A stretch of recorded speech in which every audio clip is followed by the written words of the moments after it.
নমস্কার বন্ধুরা, এরকম এগ কারি খেতে কার না ভালো লাগে। আপনারা হয়তো এগ কারি রেসিপি অনেকবারই বানিয়ে থাকবেন, কিন্তু রেস্টুরেন্টের এগ কারি খেলে টেস্টেই কিছু আলাদা হয়। তাই একদম ঘরোয়া পদ্ধতিতে আজ আমি বানাবো এগ কারি রেসিপি। এর জন্য আমি নিয়ে নিয়েছি 6 পিস সিদ্ধ করা ডিম। এখানে আমি নিয়ে নিয়েছি স্লাইস করা কাটা পেঁয়াজ 4টি, রসুন আদা কুচি নিয়ে নিয়েছি। এখানে দিয়ে দিয়েছি 2টি কাঁচা লঙ্কা। সবথেকে প্রথমে আমি মশলাটা রেডি করে নেব। তো এর জন্য আমি প্যানে দিয়ে দিয়েছি 2 চামচ তেল, আর আমি দিয়ে দিলাম পেঁয়াজ কুচিগুলোকে আমি ভালোভাবে ফ্রাই করে নেব। এর মধ্যে আমি দিয়ে দিলাম রসুন আদা আর পেঁয়াজকে আমি ভালোভাবে ভেজে নেব।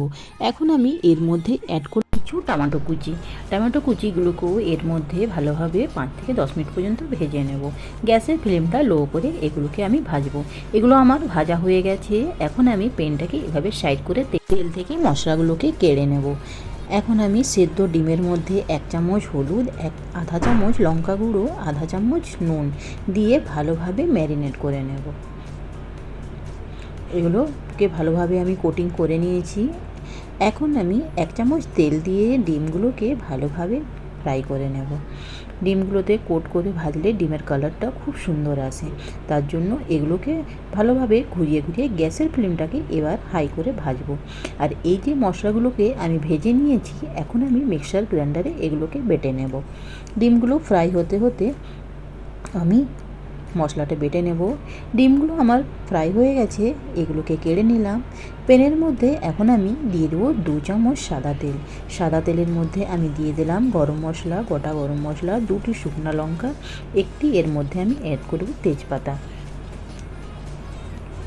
এর মধ্যে আমি অ্যাড করলাম 1 চামচ হলুদ গুঁড়ো আর 1 চামচ লঙ্কা গুঁড়ো।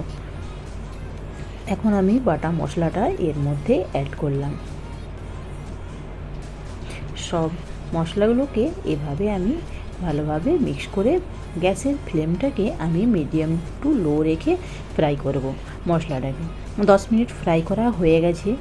এখন আমি এর মধ্যে অ্যাড করলাম 1 চামচ ধনে গুঁড়ো, 1 চামচ জিরে গুঁড়ো, 1 চামচ গরম মশলা গুঁড়ো, 1 চামচ এর মধ্যে অ্যাড করলাম ব্ল্যাক পেপার গুঁড়ো, আর 1 চামচ এর মধ্যে অ্যাড করলাম কাশ্মীরি লাল মির্চ পাউডার। সব মশলাগুলোকে ভালোভাবে আমি মিক্স করে গ্যাসের ফ্লেমটা লো করেই মশলাটাকে আমি ভালোভাবে কষে নেব। মশলা আমার ভাজা হয়ে গেছে। এখন আমি এর মধ্যে অ্যাড করব যে জারের মধ্যে মশলা আমার বাটা হয়েছিল, তার মধ্যে আধা কাপ জল দিয়ে আমি মশলার মধ্যে অ্যাড করব। ভালোভাবে মিক্স করে নিলাম। মশলা আমার ভালোভাবে কষা হয়ে গেছে। আপনাদের যদি গ্রেভি পছন্দ তাহলে আপনারা আর 1 কাপ জল দিতে পারেন। এখন আমি এর মধ্যে অ্যাড করব একে একে ভাজা ডিমগুলো এর মধ্যে আমি অ্যাড করলাম। এভাবে 5 মিনিট আমি ছেড়ে দেব, যাতে গ্রেভির মধ্যে ডিমগুলো ভালোভাবে কষা হয়ে যায়। এগ কারি আমার রেডি হয়ে গেছে। এখন আমি এর মধ্যে দিয়ে দিলাম ধনেপাতা কুচি দিয়ে এখন আমি এগটা সার্ভ করব। খুবই টেস্টি, খুবই সিম্পল, একদম রেস্টুরেন্ট স্টাইলের এগ কারি আমার রেডি হয়ে গেছে। আপনারা এই রেসিপিটা অবশ্যই ট্রাই করুন। আর এটা আপনি গরম ভাত দিয়ে, রুটি দিয়ে খান। খুবই টেস্টি এই রেসিপিটি। আপনার ভালো লেগে থাকলে আমার চ্যানেলটাকে লাইক করুন, শেয়ার করুন, কমেন্ট করুন আর সাবস্ক্রাইব করতে একদমই ভুলবেন না।